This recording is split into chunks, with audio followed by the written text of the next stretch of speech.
भक्तों की भीड़ तो गुरु चरणों में आती रही है, आती रहेगी। गुरुदेव ऐसे हैं जिन्होंने समाज का कल्याण और कल्याण ही किया है। भक्तों ने जो पाया अपने अनुभव की कद्र करते वो गुरुदेव को कभी भी नहीं छोड़ सकते हैं। और गुरुदेव को षड्यंत्र के तहत अंदर रखा गया है, लेकिन आज पूरा देश नहीं पूरा विश्व जानता है कि गुरुदेव निर्दोष हैं, निष्कलंक हैं, पूर्ण पाक साफ हैं। और हर कोई जानता है कि कहीं ना कहीं किसी ने अपने निजी स्वार्थ के लिए गुरुदेव को अंदर रखा हुआ है। आएंगे और आएंगे, दोबारा सत्संग के मेले लगेंगे, लोग उनके चरणों में बैठ करके अपने जीवन को धन्य करेंगे। संत आसाराम जी बापू आश्रम सूरत जहांगीरपुरा के अंदर जन्माष्टमी महोत्सव निमित्त 4 दिवसीय शिविर हो रही है।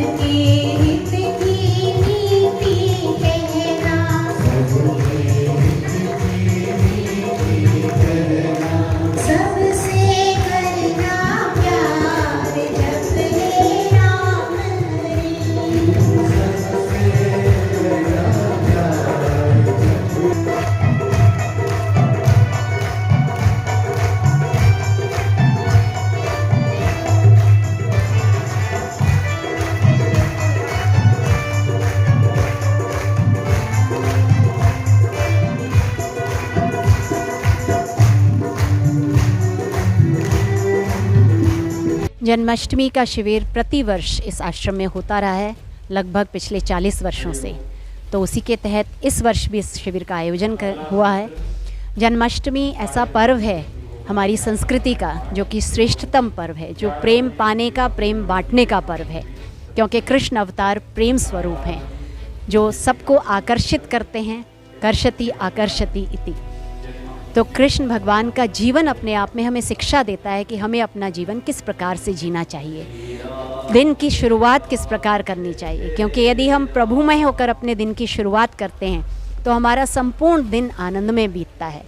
और जो भी व्यक्ति जन्माष्टमी का उपवास रखता है, कहते हैं कि करोड़ों जन्मों के जो उपवास होते हैं उनका फल एक जन्माष्टमी के दिन उपवास रखने से मिलता है, जो हमें मोक्षदायी कहलाता है, हमारे जीवन में आध्यात्मिक उन्नति कराता है, प्रभु के चरणों की प्रीति को बढ़ाता है। और मनुष्य जन्म हमें मिला है मोक्ष प्राप्ति के लिए, तो उस मोक्ष की ओर अग्रसर करने के लिए जन्माष्टमी का अपना एक महत्व है हमारे जीवन में। तो उसी के लिए गुरुदेव शिविर का प्रतिवर्ष आयोजन करते रहे हैं कि हम सब अपने जीवन को धर्ममय बिताएं, ईश्वर प्राप्ति की ओर चलें और अपने लिए भी अच्छा हो हमारा जीवन और हमारे संपर्क में आने वालों के लिए। इसलिए हमारे जीवन में मानवीय संवेदनाएं हों, परोपकार हो, संवेदनशीलता हो, इन सब चीज़ों को विकसित करने के लिए पर्व है। क्या कारण है दीदी, 10 साल होने आए, मतलब 31 अगस्त के बाद 10 साल बैठ जाएंगे।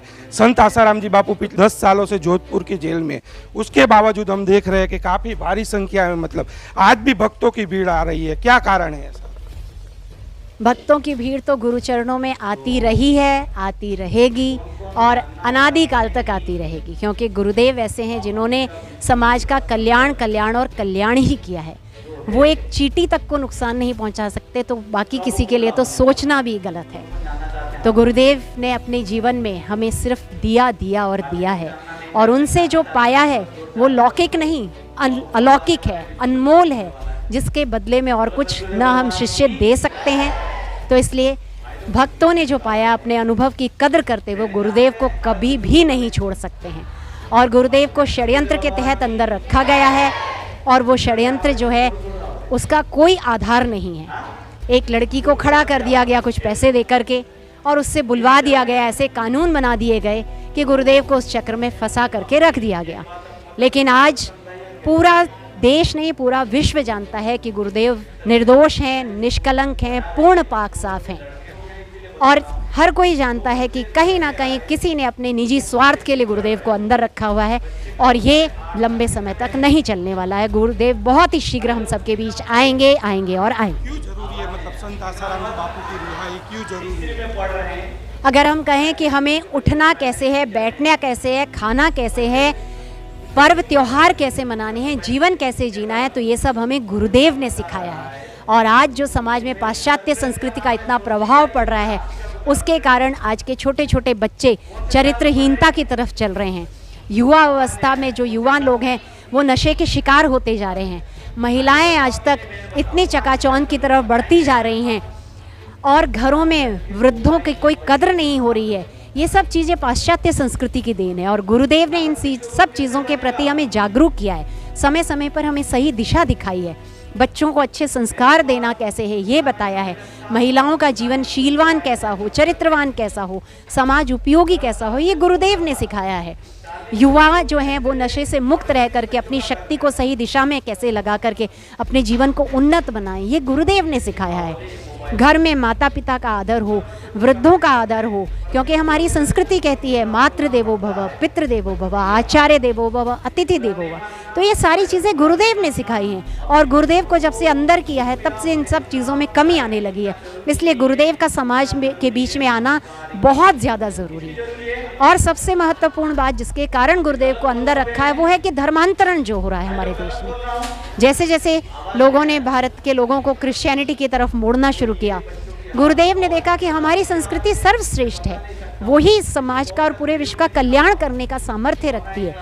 क्योंकि कहा है कि वेदों से सारे धर्मों की उत्पत्ति हुई है, तो जो मूल है उससे दूर जाकर के कौन फलीभूत हो सकता है। तो गुरुदेव का हृदय पीड़ित हुआ, तो गुरुदेव ने सबको घर वापसी कार्यक्रम के तहत वापस सनातन संस्कृति की तरफ मोड़ा, और ये चीज़ लोगों को बर्दाश्त नहीं हुई, और इसलिए गुरुदेव को षड्यंत्र करके अंदर डाल दिया गया।